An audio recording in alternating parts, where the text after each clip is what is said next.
We often wondered, why did they come to Salt Lake City? But we're so grateful they did. Dr. Wintrobe came here in the mid-1940s with the promise of a new school of medicine. He had a dream to make this one of the preeminent departments of internal medicine in the whole country.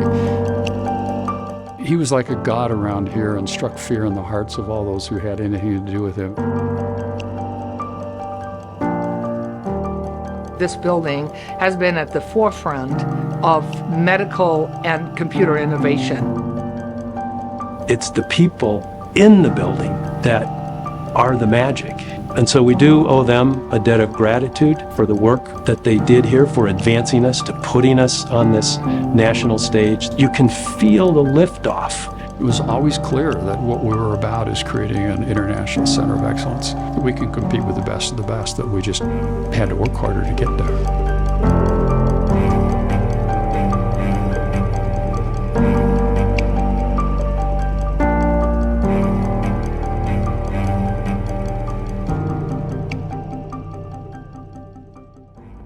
Dr. Wintrobe recognized when he was an associate professor of medicine at Johns Hopkins University that he would not advance beyond the position of associate professor. And so when he was offered the position here as professor and chief, he really made the most of that opportunity. He created new courses and encouraged research and really enhanced the lives of the students here. The education that students left with was really important to him. And so I think his vision was this, to have a facility that they could use for training and treating patients all in one place. It would make that education so much better. The medical school was in President's Circle in the George Thomas building. And the hospital associated with that was the Salt Lake County General Hospital, located down on State Street. And the conditions down there were, as some described, deplorable. It was a pretty sad thing. It was kind of a charitable institution that you would put in place. That was the medical school. No air conditioning, the plumbing didn't always work. Well, we had many of our classes in old World War II buildings. There was an old wooden shed that was just south and east of the old library off the U. And we had many of our lectures there. And then when we started having clinical experiences, there was an old wooden building down at the old Salt Lake County Hospital site. I can remember in our yearbook, one of my colleagues, Dr. Tom Coppin, was holding an umbrella while he's looking in his microscope, and that was not a joke. It was that run down. Dr. Wintrobe was an interesting man. Because of his vigor and his stature, most of us didn't have long interpersonal discussions with him. He was like a god around here and struck fear in the hearts of all those who had anything to do with him. He was the chairman of the Department of Medicine, the head of the hospital, and a very remarkable hematologist known around the world. Well, his vision was that this was going to be a first-rate medical school, and he was not pleased with mediocrity, nor was he very patient with people who he didn't feel that were as dedicated as he was. He was aggressively pushing to see that this place got a decent medical school. And when, after World War II, they created the National Institutes of Health, and they had the first award that went out, so they're called R01 awards, everyone knows, R01-001. The very first one given was sent to Max Wintrobe. He got the first grant right here in Salt Lake City. That was a very remarkable thing, to come to a fledgling medical school. In 1956, a group of medical school leaders, which included Dr. Wintrobe, Dr. Price, Dr. Goodman, and others, they had persuaded the U's Board of Regents to approve a $10 million medical center that included the school and the hospital. It was a big discussion among the medical students that lived around us that they were actually going to do this. And a lot of, I doubt they'll do it, and others. They were able to get 521 in place. And as I remember, this building was inaugurated and put in place in 1959. Dr. Ken Castleton was the Dean of the School of Medicine from 1962 to 1969. He was also the Vice President of Health Sciences. When Dr. Castleton got here, the hole for the School of Medicine was already dug, but it needed continued financing to finish the project. Dr. Castleton had a very good reputation in the community, an honest reputation. So people trusted him when he talked about the need for a School of Medicine, and he was really able to finish raising the funds needed to complete this project. This was brand spanking new at the time. There was a very real sense that you were looking at a modern medical complex. It was designed to house all of the functions of a medical school. So it had faculty offices, it has student classrooms, it had clinic space, it had hospital beds, all together in that one large building. This was a beautiful, well-equipped building that allowed them the opportunity to really excel in medical science. A huge expansion. I mean, the medical school had increased dramatically in its size and its prestige. Max Wintrobe was internationally known in regards to what he's done. He'd been able to recruit a lot of really important players. And so the medical school had moved logarithmically up in its overall importance. And our class, the class of 67, was the first class that made the transition to this new building with patients. So I remember as a student being on call and being up all night long in that new building, being exhausted, but being thrilled. I became a faculty member there. There was this sense of excitement that people were here because they wanted to be here. They felt the energy of this building and all the faculty. Max went out and he brought people like Lou Goodman, for instance. I mean, Lou Goodman and Gilman was the Bible in regards to pharmacology. And then Lou was able to bring a whole bunch of people who came in. And a lot of it had to do with the fact that this was a happening place. They'd gone from essentially nothing, an old derelict county hospital and a building that had built around 1900, which was where the medical school was, into this new, brand new hospital. They were able to expand faculty, they were able to expand courses, they had the space, they had the resources, and they could develop these new programs. What was really, I think, pretty unique about the building, that it had the ability to, on a single floor, you could traverse from a clinical to, education, faculty offices, to the research. So in that way, the building speaks toward the ability to meet those multi-missions in a physical single location, which I think was pretty phenomenal. It was always clear that what we were about is creating an international center of excellence, that we can compete with the best of the best, that we just had to work harder to get there. When I came to the University of Utah, I felt like I really could build a program in the School of Medicine because people were so supportive. We had everybody wanting to see this place grow, and there was a whole history of growth that happened before I even arrived. Probably for me it was in particularly special because there was still a sense that we weren't really in the mainstream. So it was exciting that the place was getting recognition. Looking about where we are today, it was actually very intimate and very small. I mean, it felt like you could run into people. We weren't really off the hill. We were here. I could walk down the hall in that same building and talk to someone who was an expert in nephrology or pulmonary disease or gastroenterology and involve them in the care. And I never had to leave the building. I could just walk down the hall. Everyone was together all the time. We ate lunch together every day. We weren't spread out like we're spread out now. It's a different atmosphere.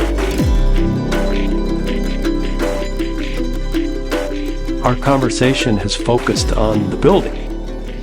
It's the people in the building that are the magic. We have an unbelievable group of faculty, several hundred, who focus the majority of their work on educating our medical students to become great physicians.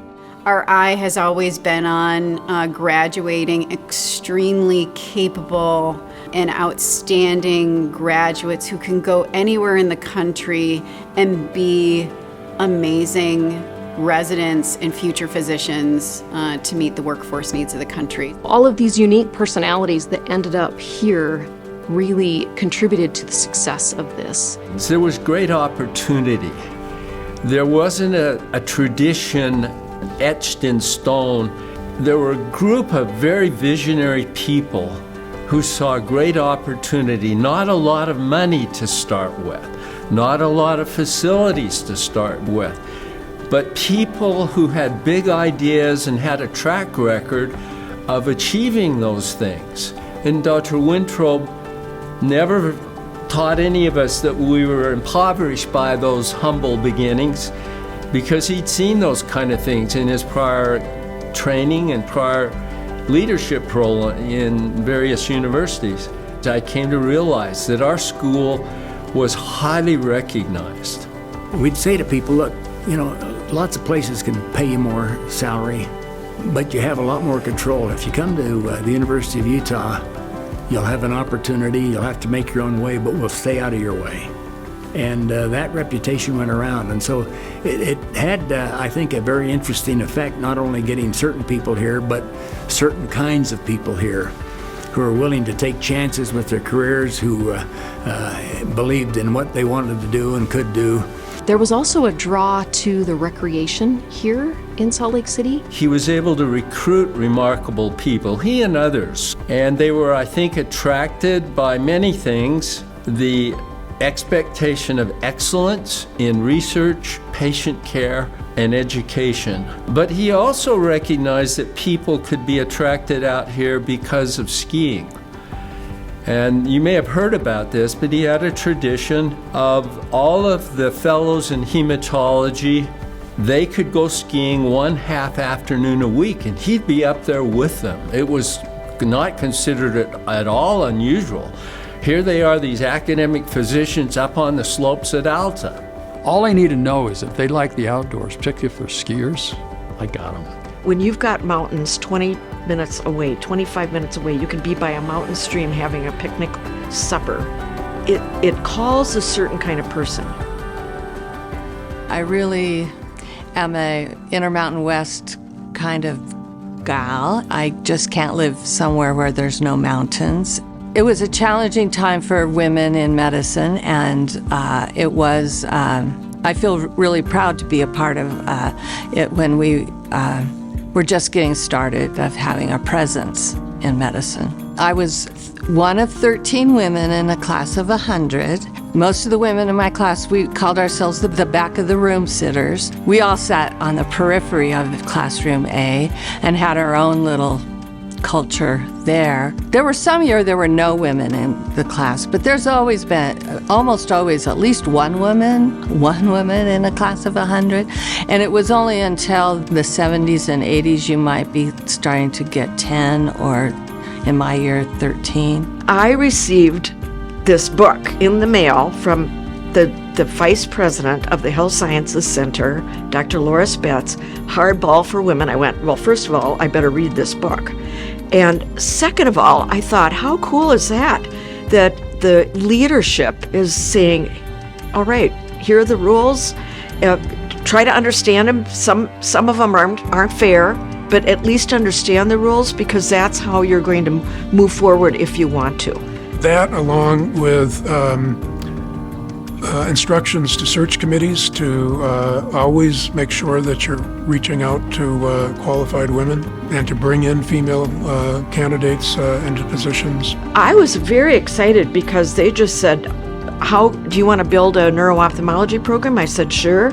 And but I said, I'd like to build a headache program too. So, and they said, really? You really want to do that? And I said, yes, I do. And so I was allowed to just kind of build my programs in these two departments. And I had great support from the chairs. I was recruited here in 1977. I was working in a laboratory in Buffalo, New York, and I got a call from Jerry Kruger, who was then the chair of dermatology here, the head of the division, and said, do you want to come to Utah? and I never heard of Utah. I came to interview, and I drove up to the front door of this building. This was the only building here. Drove up to the front door and parked, and I thought, gee, am I supposed to pay something? Or, no, you just park wherever you want, because there was lots of parking where all the other buildings are now. You know, I remember as a resident sitting in these very steep, stadium seating lecture halls. I gave lectures in the medical school to medical students in those classroom A, B, C, D, and it was theater style, and you were down with a chalkboard. This is fun. See, I keep putting more and more things on here, so now I can't even tell what I put there. The one character that we often hear about is Dr. Hashimoto, who was the anatomy professor. An older. Such a unique character in that he often pushed the boundaries of jokes you would hear every time that he was the favorite professor.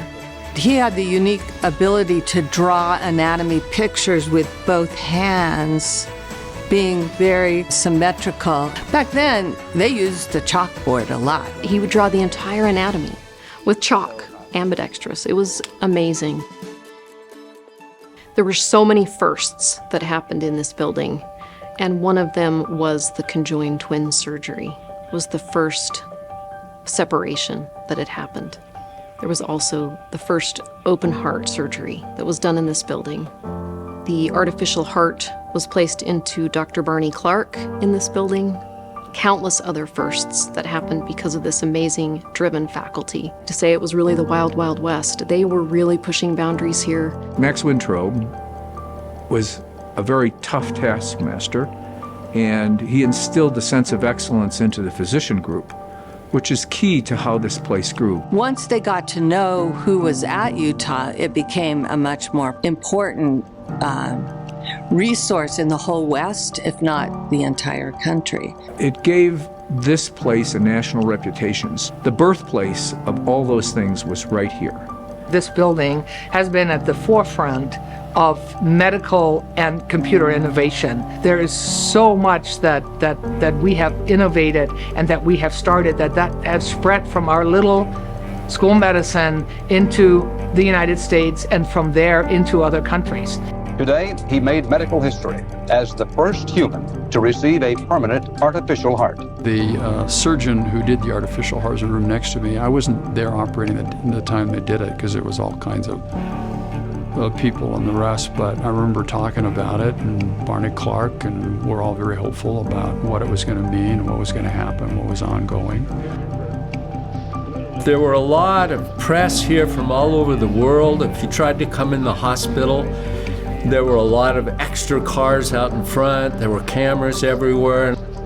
When I was in the OR, I was part of that team. So we have a group picture, and I'm there next to Dr. Kolf, which is another incredible individual that is part of the history of this organization. Dr. Kolf's purpose in developing artificial organs has never been mere mechanics. And he was part of the development of the artificial heart, but he also developed prosthetic limbs. He developed the dialysis programs. He built the first wearable artificial kidney. In 1979, Dr. Clifford Snyder led a surgical team and performed the first surgery on conjoined twins. They were conjoined at the head, and this was quite an amazing surgery. The first part of the surgery, they removed part of the bone in their skull, and Dr. Snyder did not want anything to happen to that bone. So he took it home and put it in his own freezer so that it wouldn't get thrown away. And then when they were ready to complete the surgery, and they put the bone back in after it had been in his freezer. That list of firsts includes many things developed here that became part of standard clinical practice across the country. Dr. Stanley and the development of the fentanyl lollipop. Typically, in my practice, it was always delivered through the vein, and that meant you needed to have an IV. Well, in adults, that's pretty straightforward, often. But for example, in younger children, the IV may be a problem. And in particularly, there are groups of patients, say they've had a lot of healthcare, they don't They don't have the veins anymore. So the notion that you could embed this important medication literally in a lollipop, so that, no IV, no inhaling, just something we all do, at one time or another, lick a lollipop, became a very important way of delivering that medication. I think we were one of the first trial groups for the fentanyl lollipop, and that was a real breakthrough. From the start, we're one of the first 4 nets on the internet. The first biomedical informatics department started here, Dr. Homer Warner. Medicine today, and this medical center today, has grown into specialty areas. So we have a cancer institute. We have an eye institute with Moran. That's another area of excellence. We have a psychiatric hospital in Research Park. They used to be on the 5th floor in this building. Now the future is areas of excellence in specific specialties. And that's what we're going to grow. That's how we're going to be known, is the achievements of those areas of excellence. Those areas of excellence wouldn't have happened if this wasn't the birthplace of them.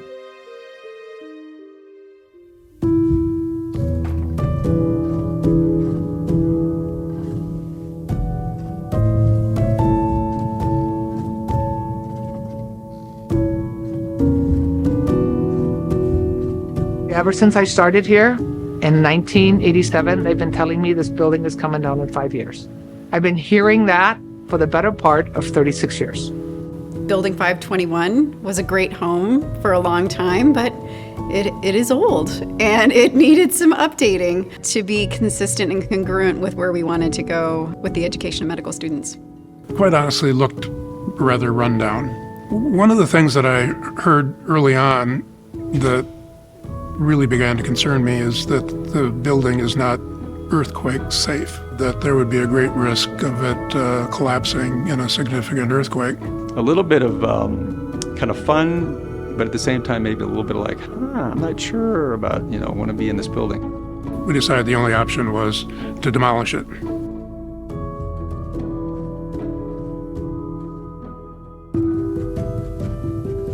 Well, it's really an old warhorse, really hard to get it down in more ways than one.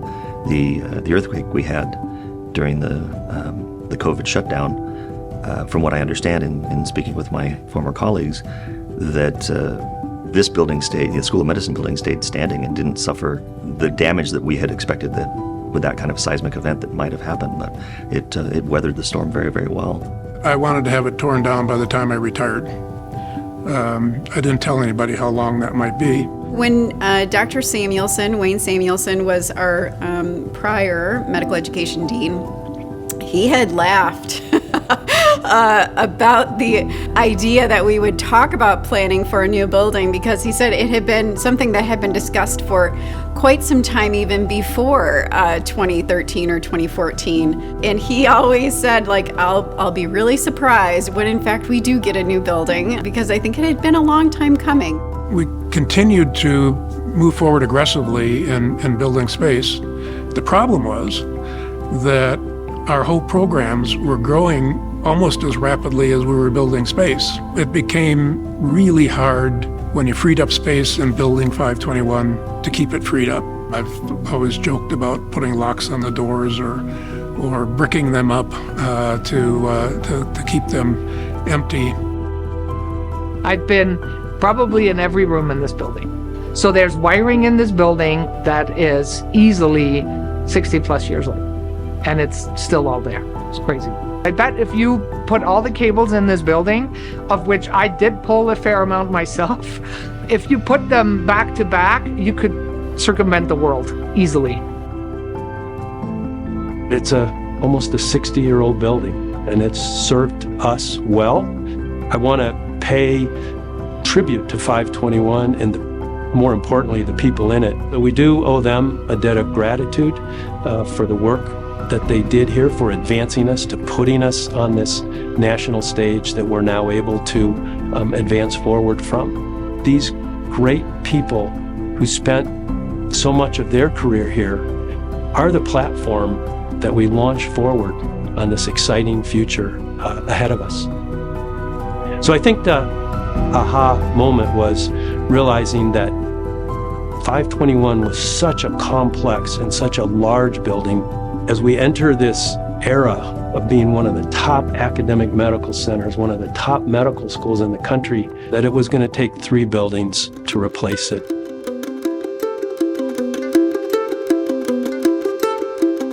Now open is the Helix building, the Health Educators, Leaders, and Innovator Complex. And that building takes on the department homes and the faculty and staff of almost all, the majority of the medical school departments. So we'll have the Helix building, we'll have the Spencer Fox Eccles School of Medicine building, and we'll have the Sorensen Innovation and Discovery Center. So what a tribute to Building 521. It's going to take 3 separate buildings to replace the things that over the decades have happened in this building. You can feel the liftoff happening on this campus and in this medical school, which makes me so optimistic about the next 50 or 100 years. For most of the life of the medical school since 1965, it's been defined by Building 521. That's no longer the case because Building 521 is going away. But what we are is at the heart is still the same. It was always warm and welcoming. And I mean, even now, just walking through the halls, it just feels like you're coming home. It's not the building, but it is always the people that you get to work with. I think that people give their all when they come here because it's a place that you can do that. My journey started right here in the School of Medicine as, and working in the laundry. We're standing in the same location where I started when I was 19 years old. Something to be said about that's where I began. And I just appreciate you, School of Medicine, and I'm going to miss you. It's kind of like moving out of a house. I've done that a couple of times. And last time I closed the door, I always think we've had a great life here. And I can remember leaving a house downtown that I lived in, and I closed the door and I said, God, it's been great here. And when I move into a new building, I think of everything and everyone, and I think, may this building be as good to you as the old one was to us. This building has been probably, I would say, a good 50% of my life over the last 34 years. And so it's like saying goodbye to a family member, right? Give goodbye to a friend as far as the building goes, but the innovation, the research, and all the good stuff that happened in this building will carry on. You were a mighty star in what was the becoming Salt Lake City and represented a beacon of hope for us to really move our way in the developed world, and you did the job well, and now it's time that you've earned your rest.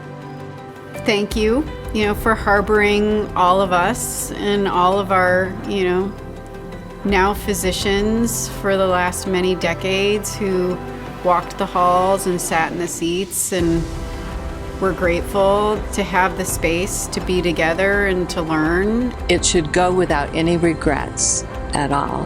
Thank you for being such a home to many of us as both medical students and residents and faculty.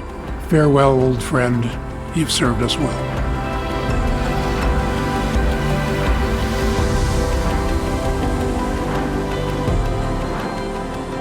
The lifespan of Building 521 has been a remarkable one. I think this is just a tremendous compliment to a building which helped shape attitudes and compatibilities, cooperation, and a vision for how things could be better. And so I would lay a good bit of the blame on 521. May it rest in peace.